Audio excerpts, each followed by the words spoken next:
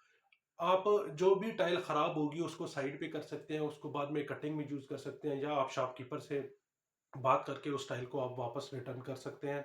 और अगर आप रिटर्न नहीं भी करते तो वो टाइल यकीनन आपकी किसी भी कटिंग में या किसी ऐसे एरिया के अंदर इस्तेमाल हो जाएगी जहाँ पर इतना ज़्यादा फ़ील नहीं होता। और साइज़ वेरिएशन के मसले को हल करने का एक दूसरा तरीका ये है कि जब भी आप टाइल लगाएँ तो आप थोड़ी ज़्यादा स्पेस, थोड़ा-सा ज़्यादा गैप देकर लगाएँ। उससे ये होगा कि टाइल अगर कहीं से भी टाइल का साइज़ में फ़र्क आएगा तो वो गैप के अंदर कवर हो जाएगी, और उससे टाइल देखने में इतनी ज़्यादा बुरी नहीं लगेगी।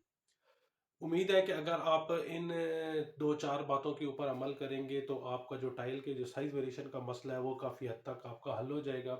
अगर मज़ीद इस बारे में आपका कोई भी सवाल हो तो आप नीचे कमेंट में पूछ सकते हैं। अगर आपको टाइल परचेज़ करनी है या टाइल के बारे में कोई भी इन्फॉर्मेशन है तो आप नीचे नंबर और एड्रेस दिया गया, आप हमसे राब्ता कर सकते हैं।